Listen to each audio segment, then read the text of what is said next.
Hello po sa inyo. Kada again, welcome back dito po sa ating YouTube channel. This is Justshell TV at maraming salamat po muli sa pag-click ng ating video. At sa video po natin ngayon ay pag-usapan natin yung update kay Math+ Activator or kay Math+ application. So actually transfer na nga po yung aking mga gold sa aking account at pwede natin siyang ma-withdraw guys at mapunta o malipat sa ating GCash account kapag na-reach na po natin yung 100 pesos na minimum requirement para makapag-cash out kay Math+ Activator.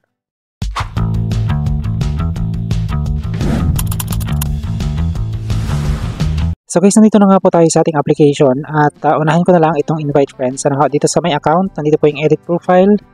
So pwede nyo edit dito yung inyong profile. Invite friends, join Telegram, rate us at contact support. So unahin ko na lang itong invite friends kung gusto nyo pong mag-install ng application na to at gusto nyo rin pong maglaro ng games na to guys. Actually ito po ay hindi isang online gambling. Ito po ay games lang na pwede nyo pong ipalaro kahit nasa bata kasi dito sa application na to, nakapaglaro ka na, natuto ka pa at kumita ka pa. So, imbitahin ko muna po kayo, pag-click natin ito guys, lalabas po yung ads nitong application na to. Kasi meron siyang ads bago natin makita yung talagang yung ating invitation code. So, click natin yan, invite friends. Ayan. So, ito po yung rules. Share your referral link with your friend or on social media. Your friend will get, meron daw, makakuha ka ng 5 pesos as signing bonus. You will also get 12.50 centavos, 12 pesos and 50 centavos once your friend withdraw using application. Everyone is benefited in the scheme. So kung gusto nyo pong mag-install ng application na to, ay pwede nyo pong gamitin yung aking referral link at ilalagay ko rin po ito sa aking description box. So ito na nga guys, at katulad po ng binanggit ko kanina is na-transfer na po yung balance dun sa aking wallet. So ito na po yung cookies ng ating application, yung main screen ng ating application, ng application ko, ito yung Math+, guys. Bali meron po tayong previous video at ito na nga, yung naipon ko pong coins nung nakaraan is dito sa gold, your golds. Nakaipon pa ako dyan ng almost 12,000 at na-convert na siya dito sa ating wallet. Kasi in every 24 hours is mapupunta po sa wallet natin yung mga golds na naipon natin. So mako-convert siya sa peso. So ito na po yung ating wallet, click natin yan. Kamusta? Ikaw ang napili. Ngayon, I-silent ko lang muna po para hindi po makopyright yung ating vlog, yung ating content. So pagkatapos po ng ng ads na to is mapupunta tayo dun sa aking wallet. Required po kasi na panoorin yung ads nila kasi siguro isa ito dun sa system nila para kumita sila. Then ito yung pinamamahagi nila sa kanilang mga customer, dun sa mga players na gumagamit ng kanilang application. So ito na siya. Meron akong 15.75 centavos, 15 pesos and 75 centavos po yung laman. Actually, mapupunta siya sa aking GCash account after na makuha ko po yung 100 na minimum required amount nila para mailipat natin siya o mai-transfer natin siya sa ating GCash account. So, punta lang muna po ako dito sa leaderboard. So, okay, panoorin ulit po natin yung ating ads kasi itong ads na to, every pag-click kayo ng kanilang futures, meron pong ads na lalabas.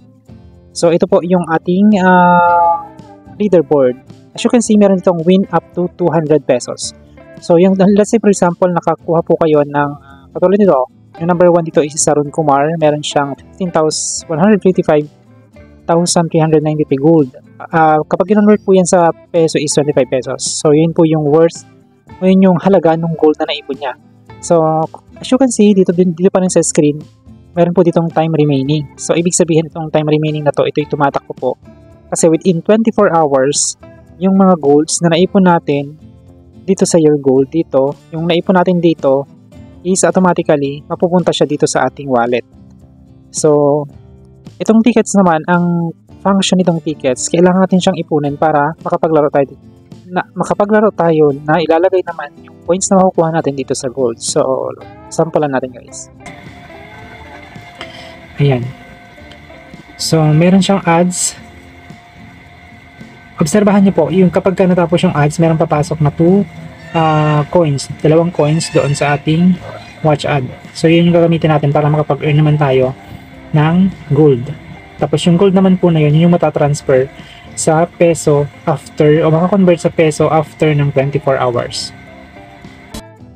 So, tapos na po yung ads. Yan, antayin nyo lang guys yung X, then ito na, yan. As you can see, nagdagdag siya ng 2 tickets. Yung tickets na yan yung gagamitin natin para makapag-print tayo ng golds na matatransfer naman ito sa ating balance. So, play natin yung quiz. Yan, so balik ulit, punta ulit, yan, meron ulit siyang ads. Kasi yung ads na yan, yung way para kumita sa application na i-share naman niya sa kanya mga players. So, pagkatapos ng X, yan, nandyan na tayo. Ito na yung sinasabi ko kanina na games. Ito yung matutukan na nga ay kumita ka pa. So, pwede siyang laruin ng mga feeds. Palagay ko lang, pwede siyang laruin ng mga feeds kasi nga, math solving lang naman to. Hindi naman siya gambling. 14 minus 10 equals 4. So, submit. You are correct, 20 gold. Check natin. You answered correctly and here is your reward of 20 gold. Collect your reward and play again. Close natin yan. Punta tayo ng reward. Yung golds natin, ito yung naipon nating gold na matatransfer naman sa ating wallet. So, wala pa siya. 4 plus 4 equals 8. Okay, submit. Play ulit natin. 7 minus 3 equals 4. Submit. Collect and play again. Yan, palit-ulit na siya guys. Pagkatapos nito, check natin yung ating balance sa gold. So, ganun lang siya kadali. Antayin nyo lang kasi ilang segundo lang naman yung mga ads na lumalabas dito sa kanyang screen. So, isang way siguro to ni application or ni MathPlus para kumita ng mag-earn ng funds yung kanilang application na may distribute naman sa kanilang mga members o sa mga players na gumagamit ng kanilang application. So, close natin yan. Close. Yan, 5 plus 3 equals 8. Submit. You are correct. 20 gold. You answered correctly and here is your reward of 20 gold. Collect your reward and play again. So, collect and play again. And meron siya ulit guys na ads. Then, close natin siya ulit. Check natin kung meron pumasok. Yan, meron tayong 60 pesos or 60 golds na nandito sa ating gold section. Yan, meron na lang tayo natitirang isang ticket. Para makapag-ipon tayo ng ticket guys, watch lang kayo ng ads. Then, na-credit sa inyong account yung 2 tickets.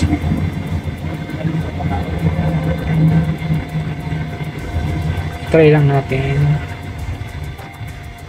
Reward in 17 seconds, 16, 15, 14, 13, 12, 11. Actually, maraming ads ito kapag gagawin nyo. Kapag mag-play po kayo, maraming ads. So, meron siyang seconds na hindi nyo pwedeng i-cancel. And pag natapos yan, reward granted na yan, then close nyo lang. Then close. Ayan, meron na ulit tayong 3 tickets. Ganun lang siya kadaling gamitin. So, ulitin ko lang, ito po ay kailangan yung minimum, ma-reach natin yung minimum na required amount para ma-transfer natin siya sa ating GCash account. So, cancel natin yan. So, yan ito. Try natin guys na mag-withdraw. Yan. So, balance 15 pesos and 75 centavos yung GCash account natin. Then, ito nakaset na siya sa 100 kasi nga ito yung required amount. You will get GCash voucher, claim it from the wallets. Send transfer. Tingnan natin. The above, tap above and complete transfer. We do not have enough balance kasi nga 100 pesos yung kanilang required amount para makapag-transfer tayo sa ating GCash account. So, ganun lang siya guys kasimple. So, ang next update natin kapag nakapag-withdraw na tayo na po. Ang dami niyang task na pwede natin gawin para makapag-ipon po tayo ng golds na matatransfer naman natin sa ating balance, sa ating wallet. So, hanggang dito lang po ang aking vlog. Salamat sa Diyos sa inyong panood guys. Please do like, subscribe, at pakibelalo niyo na rin po para may update po kayo sa lahat ng video na ating